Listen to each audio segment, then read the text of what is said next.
All right, everybody. Welcome back to whatever the hell this is with Hawk. I'm recording this about 10 p.m. on Wednesday, December 4th, so you guys will see it tomorrow on Thursday.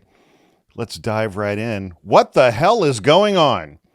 Steve Bannon panics as Pete Hegseth nomination crumbles.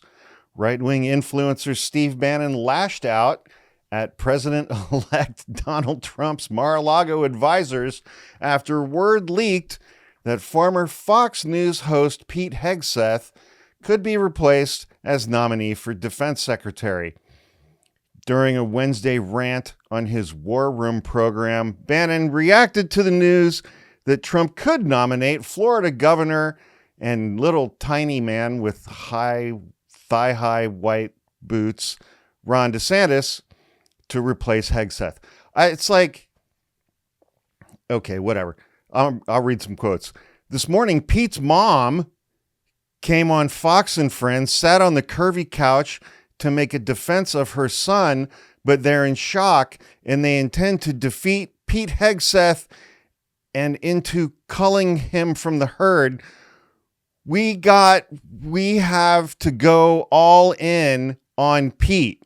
Now, what is quite discomforting, and this is where you got to get back to what the hell is going on, period. You got to get organized in Mar-a-Lago. President's got too much burden on him, and last night was leaked, Ron DeSantis is now, they're looking at Ron DeSantis. Maybe we're going down a slippery slope. Matt Gaetz, Hegseth, these are all taking a political toll. They just are. It's like you're spending capital, political capital, and we have to concentrate.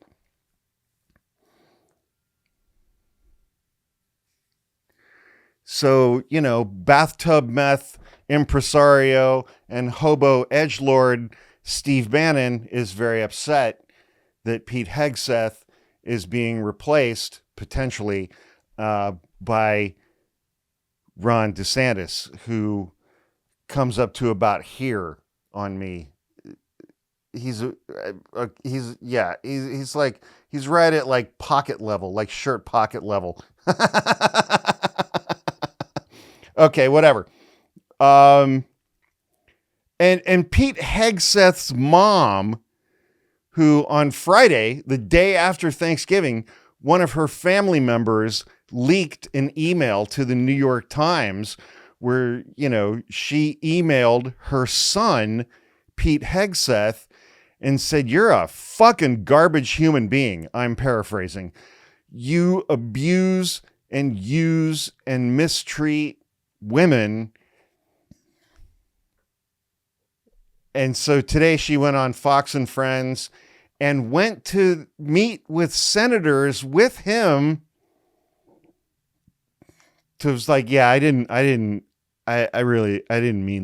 I didn't mean that when I said that he's a man whore. I didn't mean that. Okay, so Pennsylvania Senator John Fetterman said that he was open to voting to confirm Ron DeSantis to be Secretary of Defense if the Florida governor, quote, finally admits that he has lifts in his boots.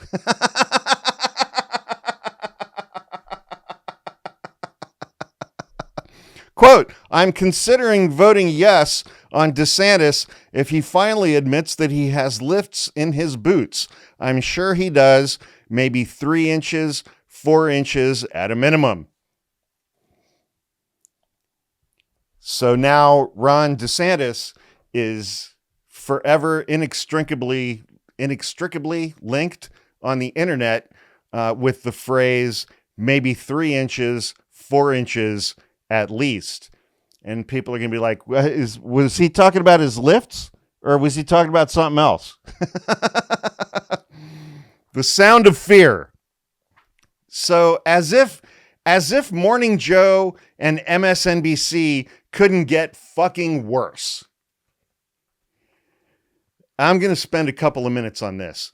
David Frum, writer for The Atlantic, former Bush speechwriter. I've never been able to remember if he was a speechwriter for George W. Bush or George H.W. Bush. Okay. It's all right. It's drying out. All right. That looks fine. It's an ominous sign that Morning Joe felt that it had to apologize for something that I said.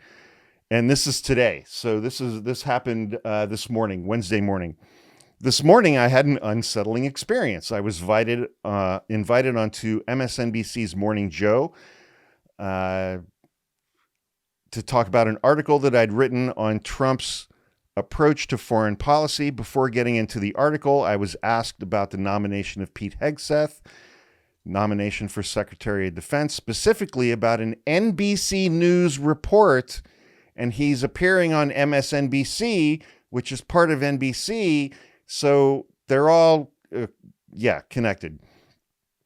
An NBC News report that his heavy drinking worried his colleagues at Fox News and the veterans organizations he had headed. Pete Hegseth denies these allegations. The first step is to admit that you're powerless, whatever. Pete's not there yet. Pete has not hit rock bottom. He said, I answered by reminding viewers of some history. In 1989, George H.W. Bush nominated John Tower, a senator from Texas, for Secretary of Defense. Tower was a very considerable person, a real defense intellectual, someone who deeply understood defense, unlike the current nominee. It emerged that John Tower had a drinking problem, and when he was drinking too much, he would make himself a nuisance or worse to women around him. Anytime I read something like that, I am reminded that the vast majority of my followers and our YouTube followers and our podcast page subscribers are women. And it gives me pause for a moment to think about how many of you who are watching this have had occasions in your life in the workplace when you've had to deal with or you've been confronted with a drunk male coworker at a social function, but it was a work function and you've just had to fucking deal with it. And I'm very sorry that for those experiences that you guys have had. It's not lost on me. And I was raised by a single mother, and I heard those stories from her. And most of my friends in my professional area as an attorney are women. I've heard those stories from them. And it's like we're heading into the holiday season, and every goddamn lawyer I know is having a Christmas party. I've been invited to like 40 of them over the next 3 weeks. I don't want to go to any of them, but I know that these kinds of things are going to happen at those parties. And it just sucks. It bums me out. Anyway, and for that reason, his nomination collapsed in 1999. We're talking about John Tower. You don't want to think that our moral standards have declined so much that you can say, let's take all the drinking, all the sex pesting, which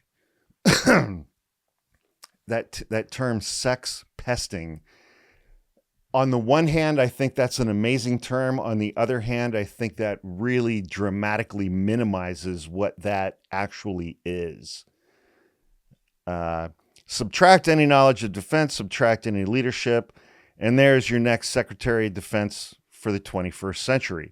If you're too drunk for Fox News, you're very, very drunk indeed. And David Frum said that during a live segment on Morning Joe, and he was immediately excused from the set. And when they came back from commercial, co-host Mika Brzezinski read an apology for David Frum's remarks. Mika Brzezinski, who wrote a book called Know Your Value for women and holds events all across the country called Know Your Value for Women, and David Frum, who had just said This guy's a sexist, drunk, alcoholic piece of shit who harasses women. And Mika Brzezinski came back from commercial to apologize for what David Frum had said. And then David Frum was like, wow, that was kind of fucked up. Yeah. So there's that. The government of France toppled today. There was a no confidence vote in the French parliament on Wednesday, earlier today, that has triggered the collapse of the government, plunging the country into political chaos and stoking anxiety about the Eurozone's second biggest economy.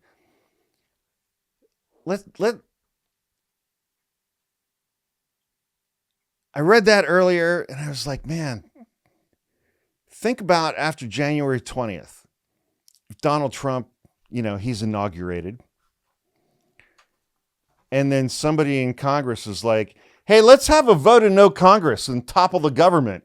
I think most of us would support that.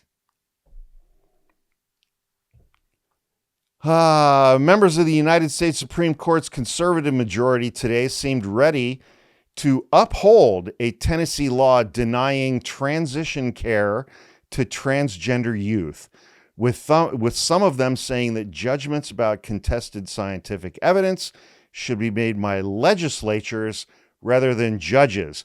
Weird, I didn't hear the word doctor or nurse anywhere in that sentence, or parents, or family, or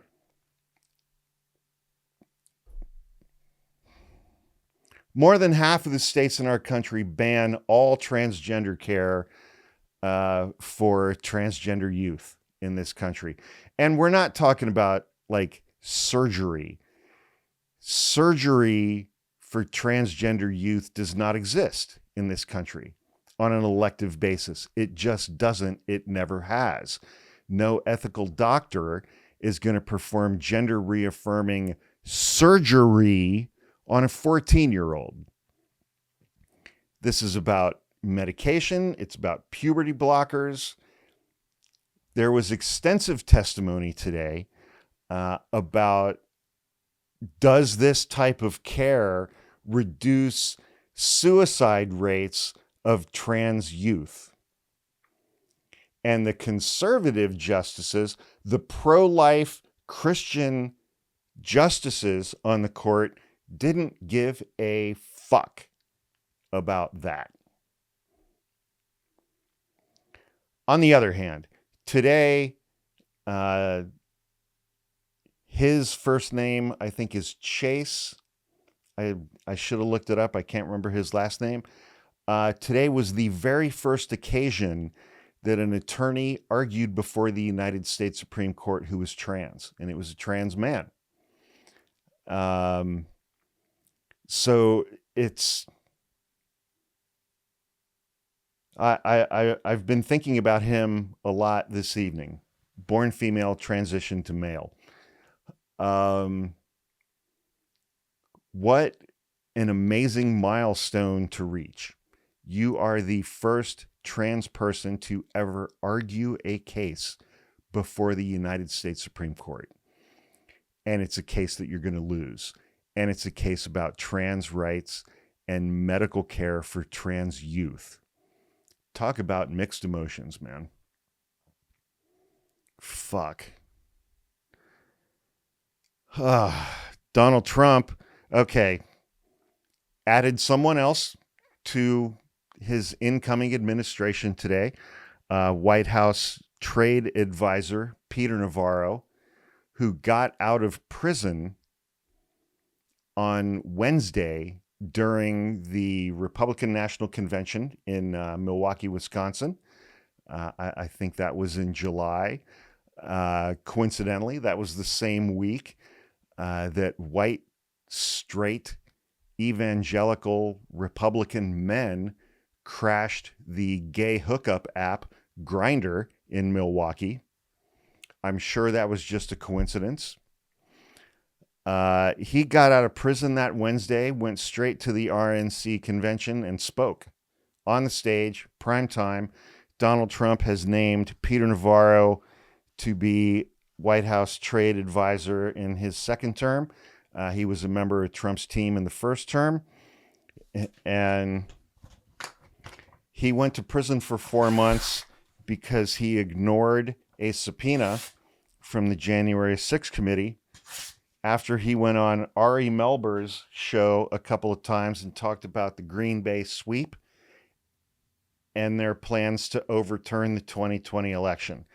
That committee wanted to speak to Peter Navarro further about that, and he said no and refused to appear. He was referred to the Department of Justice, who prosecuted him. He went on trial. He was convicted after being indicted, and he was sentenced to 4 months in prison. And he served those 4 months in prison. Steve Bannon served his 4 months in prison for the same reason.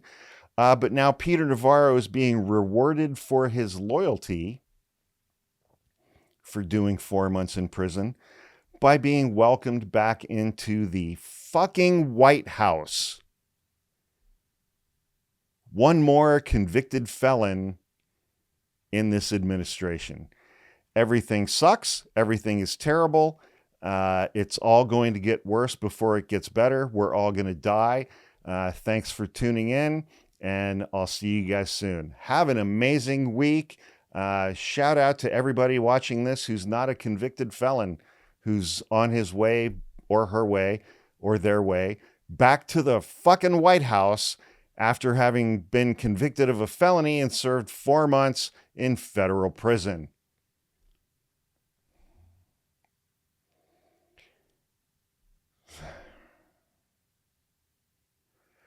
I promise I will try to cheer up and be more hopeful before the next episode. Thanks for watching, everybody.